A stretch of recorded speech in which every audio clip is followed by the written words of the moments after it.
రాధాకృష్ణ గారు బాత్రూమ్ నుంచి బయటకు వస్తే కొద్దిగా బెటర్ అనుకుంటాయి. ఎందుకంటే ఆయన బాత్రూంలో కూర్చుని ఊహిస్తాడు. ఆయన బాత్రూంలో లేకపోతే మనం బెడ్రూమ్లోనే కళల ప్రపంచంలో తేలియాడుతుంటాం. ఆ కళల ప్రపంచంలో మనకి నచ్చిన వాళ్ళ గురించి చాలా కథలు అల్లుతుంటాం అనమాట.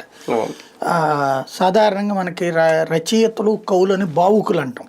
అంటే మనకి నచ్చింది చందమామ మీద పాటలు రాయడం దగ్గర నుంచి సూర్యుడిని గొప్పగా కీర్తించడం దాకా ఇట్లాంటివన్నీ కవులు రచయితలు చేస్తూ ఉంటారు.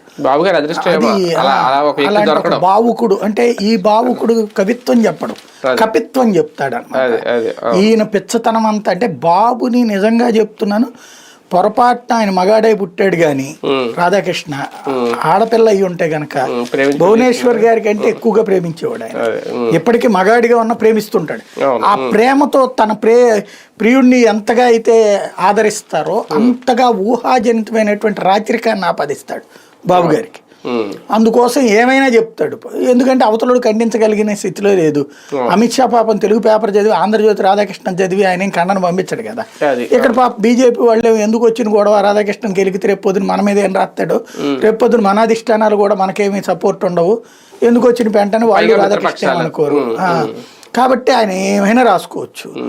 ఈ ప్రతిపక్షాలతో కలవడానికి ప్రతిపక్షాలతో ఏం యాక్సెస్ ఉందని కలిసి ఏం చేస్తాడు. ఇప్పుడు అదే విభజన చట్టానికి సంబంధించిన దాంట్లో ఇప్పుడు చంద్రబాబు నాయుడు దీంట్లో లేడే. ఒకప్పుడు ఎన్డీఏ కన్వీనర్ గా చేశారు.